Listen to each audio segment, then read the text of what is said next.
आज का टॉपिक बहुत इंटरेस्टिंग टॉपिक होगा या फिर एक मिसअंडरस्टूड टॉपिक होगा। अच्छा।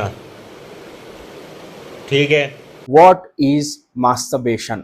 मास्टरबेशन क्या है? यानी हस्त मैथुन। मास्टरबेशन में इंसान खुद ही अपने हाथों से या फिर कोई डिवाइस से खुद को सेक्सुअली सेटिस्फाई करता है, उसे हम मास्टरबेशन बोलते हैं।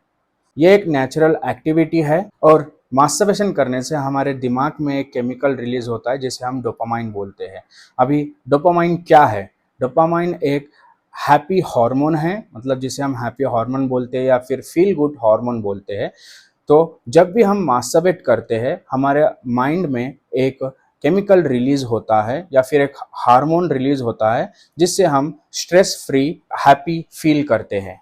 यह हो गया एक बेसिक इंफॉर्मेशन ऑन मास्टरबेशन। अभी हम इसे साइंटिफिकली जानते हैं। So let's understand this in A scientific way. So masturbation से हम सीमन एजैक्यूलेट करते हैं जिससे केमिकल रिलीज होता है जिसे हम डोपामाइन बोलते हैं। सीमन प्रोडक्शन में टेस्टोस्टेरोन एक मेजर फैक्टर होता है। मतलब रिप्रोडक्टिव सिस्टम हमारे बॉडी का एक ऑर्गन होता है जो सीमन प्रोड्यूस करता है टेस्टोस्टेरोन की मदद से। Basically reproductive system semen generate करने के लिए 48 आवर्स लेता है। एक बार सीमन रीजनरेट हो गया उसके बाद रिप्रोडक्टिव सिस्टम हमारे मसल बिल्डिंग के ऊपर फोकस करता है। तो अगर हम हर दूसरे दिन अगर मास्टरबेट कर रहे हैं या फिर सीमन निकाल रहे हैं तो हमारा रिप्रोडक्टिव सिस्टम सिर्फ स्पर्म जनरेशन या फिर सीमन जनरेशन के ऊपर ही ध्यान देगा, which impacts to your muscle building. मतलब रिप्रोडक्टिव सिस्टम पहले सीमन जनरेट करता है। सो एक बार सीमन रीजनरेट हो गया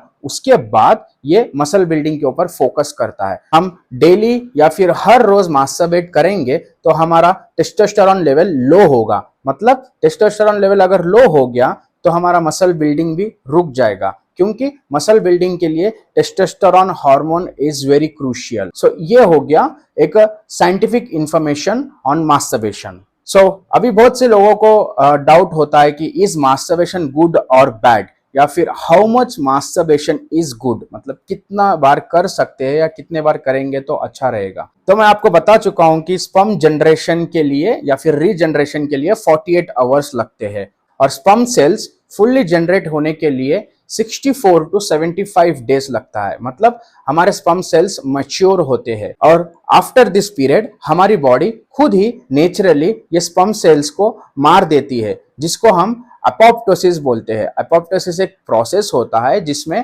प्रोग्राम्ड सेल डेथ होती है। तो हमारी बॉडी क्या करती है, ये स्पर्म सेल्स एक बार मैच्योर हो जाते हैं आफ्टर 64 टू 75 डेज।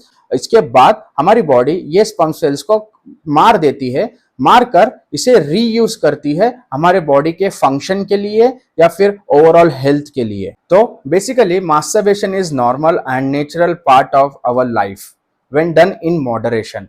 मतलब अगर हम एक लिमिटेड मैनर में करते हैं तो मास्टरबेशन इज गुड।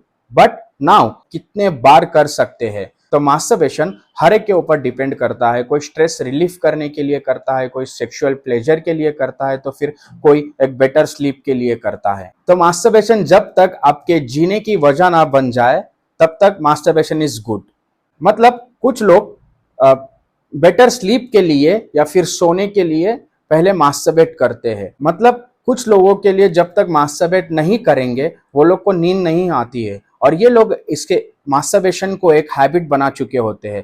तो शुरू में तो मास्टरबेट करने के बाद एक डोपामाइन रिलीज होता है जिससे हम फील गुड हार्मोन भी बोलते हैं और हमें अच्छा फील होता है। बट आफ्टर सम टाइम अगर हम एक लाइफ टाइम स्पैन की बात करेंगे तो डोपामाइन रिलीज होना कम हो जाएगा। तो तब क्या होता है, अगर डोपामाइन ठीक से रिलीज नहीं हुआ इसके चक्कर में हम बार बार मास्टरबेट करना शुरू कर देते हैं। तो मैं एक स्पेसिफिक नंबर नहीं बताऊंगा कि कितने बार करेंगे। मतलब अगर आप जितना कम हो सके अगर उतना करेंगे तो it will be beneficial to you. और अगर आप अच्छी डाइट लेते हैं तो मास्टरबेशन से हमें उतना इफेक्ट नहीं होता है, unless you make it a habit and start doing multiple times in a day or week. So now, how to avoid masturbation? तो फर्स्ट मोस्ट इंपॉर्टेंट थिंग, अगर आपको मास्टरबेशन की हैबिट हो गई है या फिर लत लग गई है तो आप एक ऑल्टरनेटिव एक्टिविटी ढूंढे जिससे आपको करने से हैप्पी फील हो। कोई भी एक्टिविटी, वॉचिंग मूवी हो गया या फिर फिजिकल एक्टिविटी हो गया या फिर बुक रीडिंग हो गया, जो चीज आपको अच्छी लगती है वो कीजिए। Most important thing, stop taking your phone या फिर mobile phone to the washroom. So what happens when you are in washroom? So you use your mobile phone, and when you're scrolling on social media, so you'll see some intimate scenes or या फिर some nude pics or something else. So you end up masturbating. So lastly, masturbation करने के बाद आप regret मत कीजिए।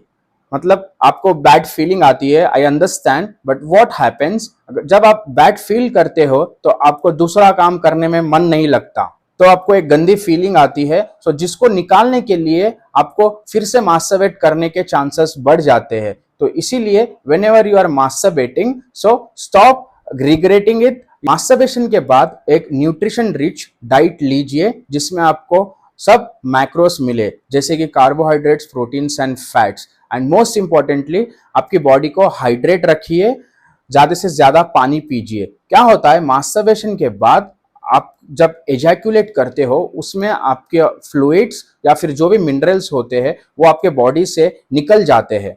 तो अगर आप न्यूट्रिशन रिच डाइट लेंगे तो आपकी बॉडी लॉस न्यूट्रिशंस रिकवर करती है। This was all about masturbation. I hope you like the information. If you have any doubts, please do comment and DM me. Thank you. Jai Hind.